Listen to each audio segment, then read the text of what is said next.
SDM Chhatarpur Madhya Pradesh शासन को एक पत्र लिखती हैं। पत्र लिखकर कहती हैं 22 जून 2023 को कि मुझे अपने एसडीएम पद पर नहीं रहना है, मैं अपने पद से इस्तीफा देती हूं।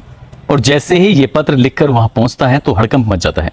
इसके बाद अखबारों में, सोशल मीडिया पर हर जगह ये पत्र छाया हुआ है और साथ ही छाया हुआ है वो चेहरा निशा बांगरे का। वो इसलिए अपने पद से इस्तीफा दे देती हैं क्योंकि 25 जून 2023 को उनके घर में गृह प्रवेश होना था। बहुत सारे मेहमान आ रहे थे, खुशियों के गीत गाए जा रहे थे।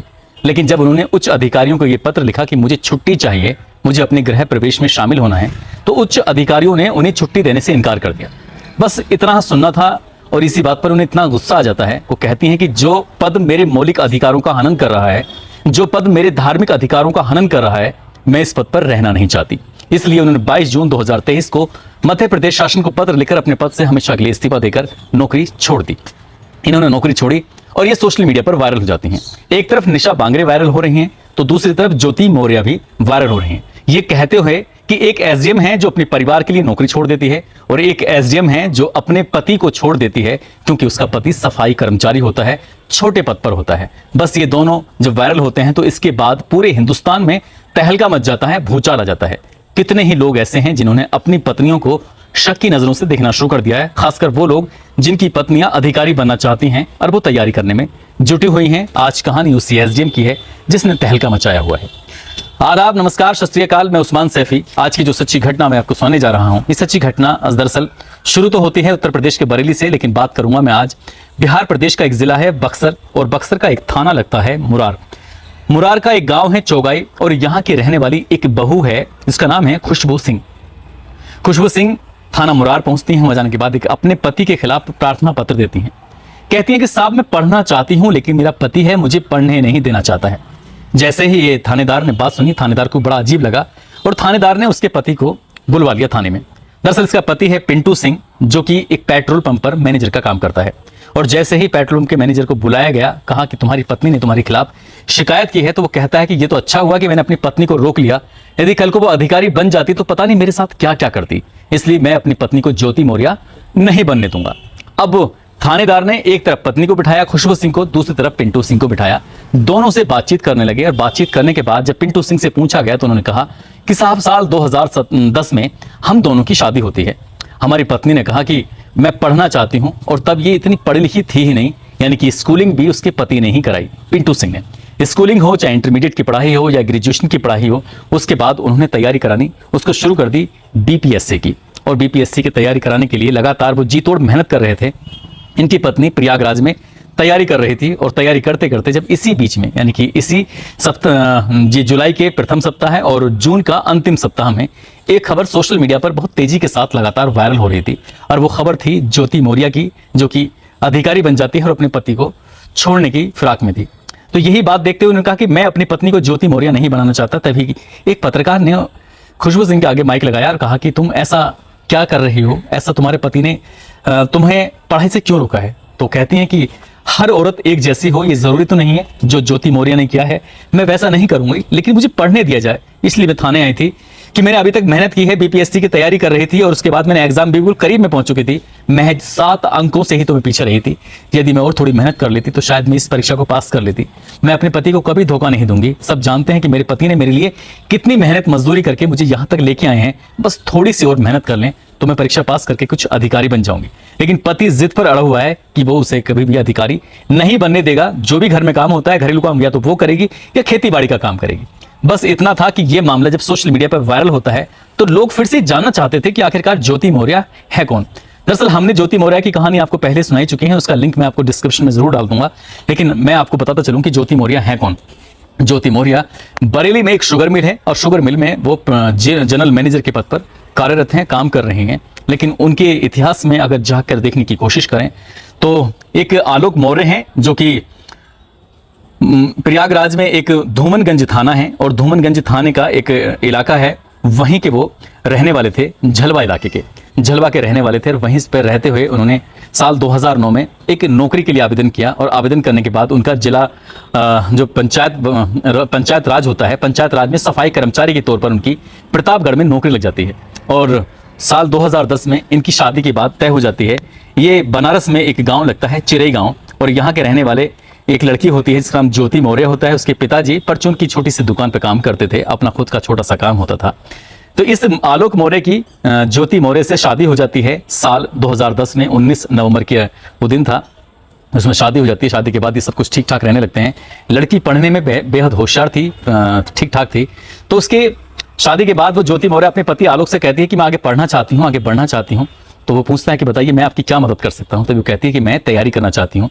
ग्रेजुएट तो वो थी ही ज्योति मौर्य, लेकिन उसे मौका चाहिए था आगे तैयारी करने का, यूपी पीसीएस का, और इसके लिए उसका एडमिशन कराया जाता है एक इंस्टीट्यूट में, और जो कि प्रयागराज में लगता है। ज्योति मौर्य को खूब ईमानदारी से पढ़ाया जाता है। वो उधार भी लेता है, अपने अधिकारियों से पैसे लेता है, माँ बाप से भी पैसे लेता है। कुल मिलाकर 2015 में यूपी पीसीएस का एग्जाम क्वालिफाई करने के बाद 16वीं रैंक हासिल करती है। 16वीं रैंक हासिल करना कोई आसान काम नहीं है। जो ज्योति मौर्य ने किया उससे इतिहास बन गया। गांव में खुशियों के लड्डू बांटे जा रहे थे। लेकिन इसी दिन ज्योति मौर्य को साल 2015 में ही 2 बेटियां भी पैदा होती हैं, जुड़ो बेटियां, जो आज विवाद के बाद भी दोनों बेटियां अपनी मां के साथ ही रहती हैं, ऐसा बताया जाता है। जब ये विवाद होता है, विवाद इसलिए भी होता है कि साल 2020 में एक लड़का पीपीएस से एग्जाम क्वालिफाई कर लेता है, जिसका नाम मनीष दुबे होता है, जो उत्तर प्रदेश पुलिस में होता है, और उसकी जिला कमांडेंट होमगार्ड के तौर पर उसकी यहाँ गाजियाबाद में नौकरी होती है। लेकिन ये फेसबुक पर एक बार दोस्ती करते करते ज्योति मौर्य से मनीष दुबे दोस्ती कर लेता है।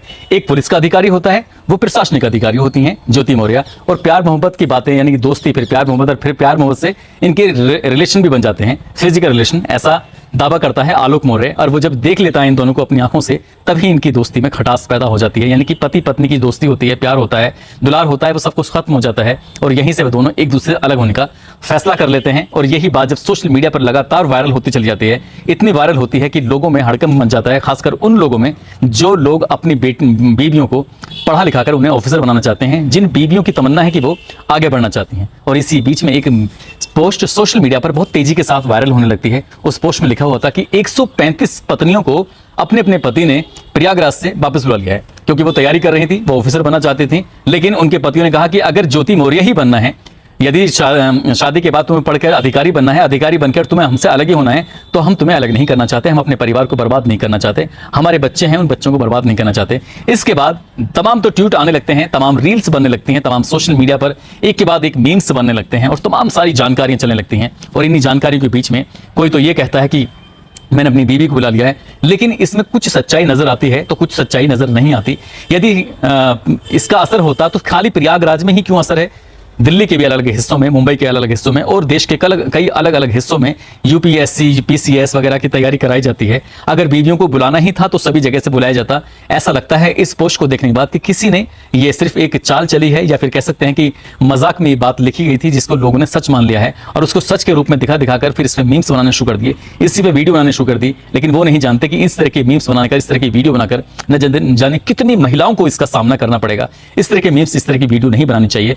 अगर एक ज्योति मौर्य ने अपने पति को धोखा दिया है, या देना चाहती है, या किसी सिचुएशन में देना चाहती है, ये जांच का विषय है, इसकी जांच होनी चाहिए। जांच के बाद इसमें स्थिति क्लियर होनी चाहिए। इसमें उत्तर प्रदेश शासन की पूर्ण जिम्मेदारी बनती है कि इस मामले को जितनी जल्दी हो सके उसको जल्दी से जल्दी निपटारा करके लोगों के सामने, जनता के सामने ये सच लाना चाहिए कि ज्योति मौर्य की कितनी गलती है, उसके पति आलोक मौर्य की कितनी गलती है। क्योंकि ज्योति मौर्य ने एक शादी का कार्ड देकर बवाल मचा दिया है। दरअसल शादी का कार्ड जो 19 नवंबर 2010 का होता है, उसमें लिखा होता है कि आलोक मौर्य ने अपने आप को लिखा कि ग्राम पंचायत अधिकारी के पद पर था, और बाकायदा उसमें लिखा है, और इसीलिए उसने उसको वायरल भी कर दिया। लेकिन आलोक मौर्य का कहना है कि ये एक सादे कार्ड मेरा ऐसा था ही नहीं, इसको जानबूझकर फर्जी तरीके से छपाया है। छपाने के बाद मेरी इमेज खराब करने की कोशिश की है। मुझे मेरे बारे में पहले से पता था कि मैं सफाई कर्मचारी हूं, क्योंकि मेरे साथ रही थी।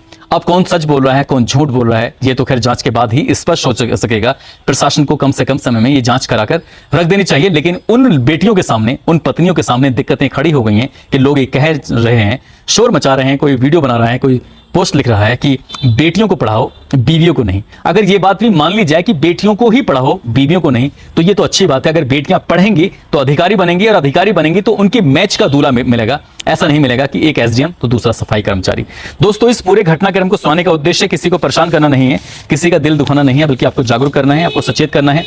बेटियां चाहे वो बीवी के रूप में हो, बेटियां चाहे वो पत्नी के रूप में हो, या फिर कई अलग अलग रूप जो होते हैं एक औरत के, मैं बेटी बोल रहा हूँ, एक औरत का कोई भी रूप हो, औरत का सम्मान करना चाहिए। क्योंकि हम औरत से ही जन्मे हैं, औरत का सम्मान नहीं करेंगे तो फिर हमारे ये सब जीने का कोई मतलब नहीं बनता है। इसलिए दोस्तों, जाते जाते आज राजेश सोलंकी हैं, जो कि राजस्थान के जालोर के रहने वाले हैं। इनकी बेटी है नीतू कुमारी, इनका जन्मदिन है। इनको जन्मदिन की बहुत सारी शुभकामनाएं, बहुत बहुत मुबारकबाद।